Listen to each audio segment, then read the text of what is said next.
So this is ESC Radio, and we are here now with the common Linnets, who represented the Netherlands in last year's in the 2014 Eurovision Song Contest with the song Calm After the Storm. And it's a very special occasion. We have the opportunity to hand over the ESC Radio Awards. You won the Best Group Award last year. That's crazy. Yay! So congratulations. Thank you so much. It's amazing. Yeah, it's amazing. Wow. I guess after months and months of touring, it's finally time for you to pick up some trophies. Wow. Because it's not the first one, I think. That is fantastic. It's not the first one, but it's a special one. I mean, we have so much to thank for, being on the Eurovision Song Contest, and it brought us so many good things.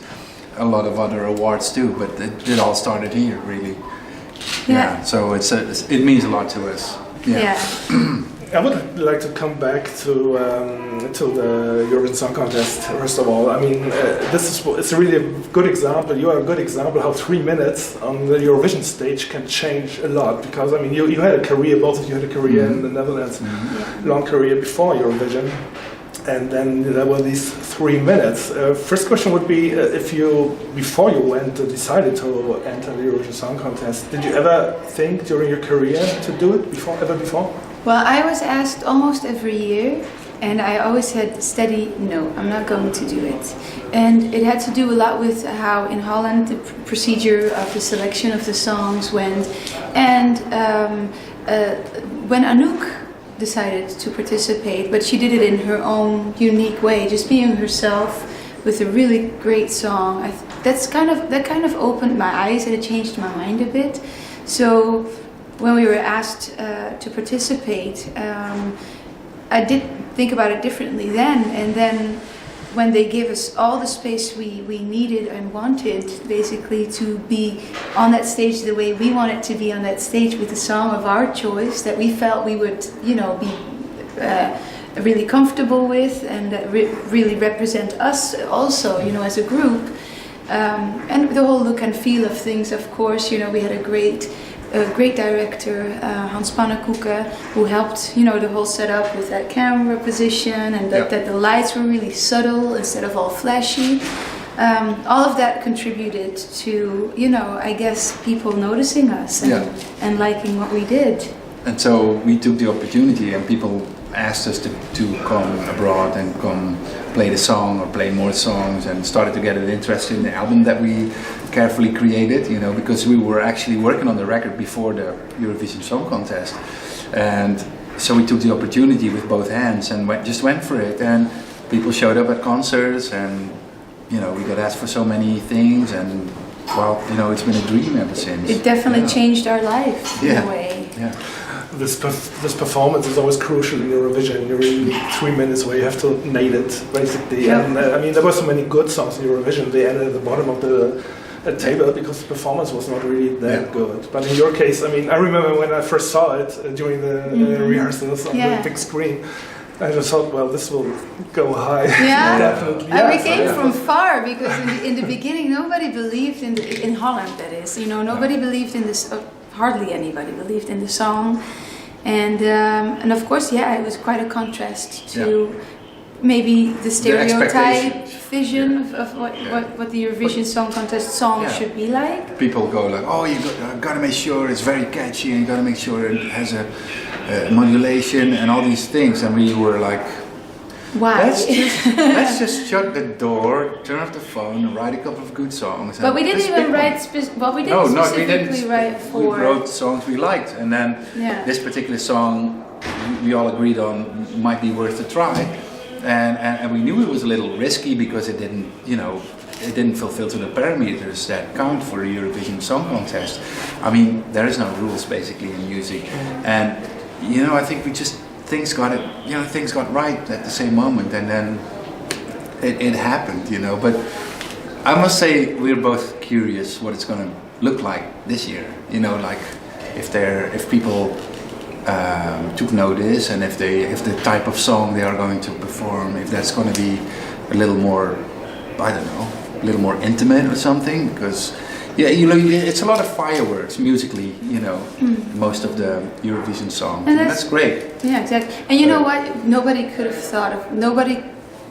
think ahead of, oh, this is a formula. We're going to think this out, and we're going to plan this and this is how it's going to go down and then you're going to end high. It's not a formula you can follow. It has to do with the moment and with the tension in the room and so many elements that you cannot control. So, and I think that was for us a strong thing, is that we did not focus musically. We did not think about, let's write a song for the Eurovision Song Contest. We just wrote a song that was going to end up on our album. Because I think a lot of people, if they would have known what the album was like before we went on that stage, I think they would have picked other songs that maybe they thought would have more grandeur or you know, more momentum. Or so I think it just cards, you know, everything fell into place. Yeah. I would like to speak about your name. I mean, you probably explained it many times before, which is very unusual, common Linnets. I did some research, and the funny thing is that your music has a very American feel. It's country bluegrass style. But the name, actually, it's a bird. But the name doesn't even breed in North America, which your music is this American name. Exactly. I think it's in Europe and in Asia or something. So how did this name come about? Well, it is, like you said, it's a songbird, and it comes. That bird comes. I don't know if it comes from, but it is a lot in the region where I was born, and so we have a great designer that we've worked with for a long time. And when I had the initiative for what is now the Common Linnets, for a band, a group of friends making music together. Without any compromise and just purely from the heart. He came up with the name, and then he explained to me, like, this is a bird from the region where you're from, and it's a songbird, and I thought it sounded really good, the Common Linnets. Yeah, it sounded really good, and it's a songbird, and it kind of makes sense because we're not from America originally, you know, but we, you know, the other Linnets are from Nashville, and so, you know, it's kind of a good, you know, it's like a European name with a, you know, kind of some American influenced music, so it's kind of a nice blend of things.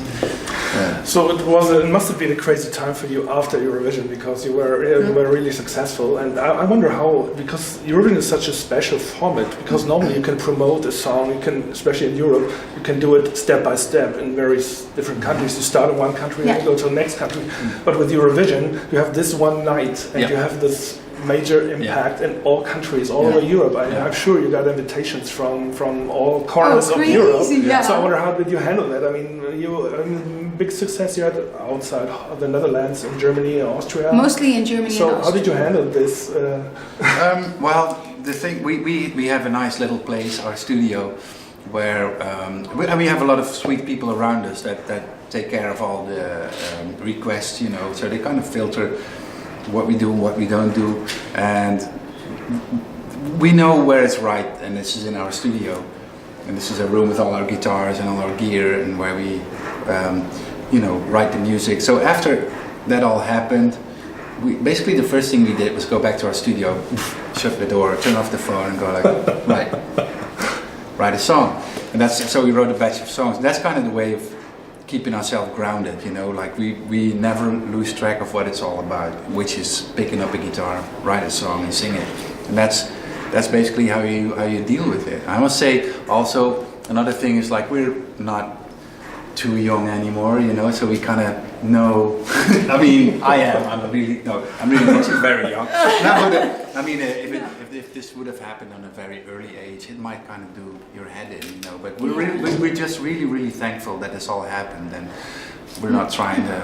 I mean, we celebrate, of course, but we don't do crazy stuff like. But we did do, you know, we did take use. No, we did not. But we took that opportunity that came to us, and I think maybe unlike many other artists that participate at Eurovision, we had an album ready to go, you know, and we're seasoned performers, musicians, so we know how to play a show, you know. Yeah. So when the opportunity came, because of all the chart success in all these countries, we did a lot of TV shows, but always performing the song, you know, keeping it close to the music instead of becoming, you know, people that only walk a red carpet and you don't know what they're known for anymore. You know, we really want to stick to the music, and that's our main focus. Exactly. But we always ask, can we play?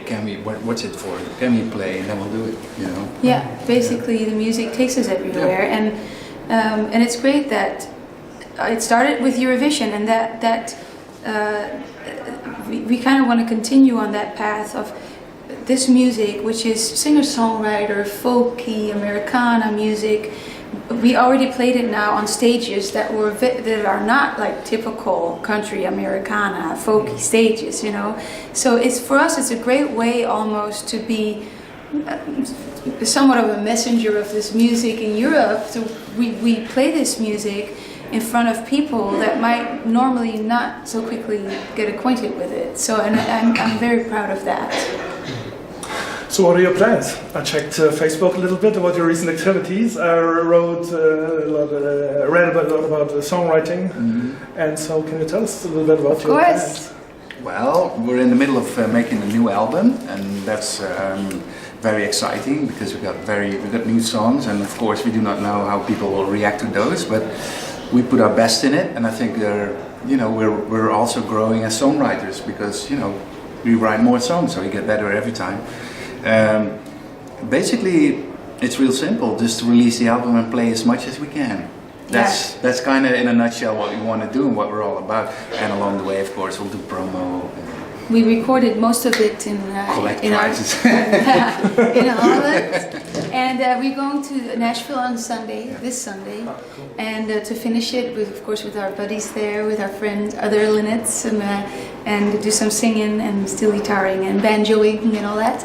And then I think by the end of March we'll have our album ready, but it won't be released probably until August maybe first single, October the album. Okay, that's what I wanted to ask about that, because I know that many fans are looking forward to Great. hearing you Yeah. singing. Okay, so thank you very much. You're very welcome. JB. And thank you for this Thank you wonderful for the award. prize. That's great. Thank you.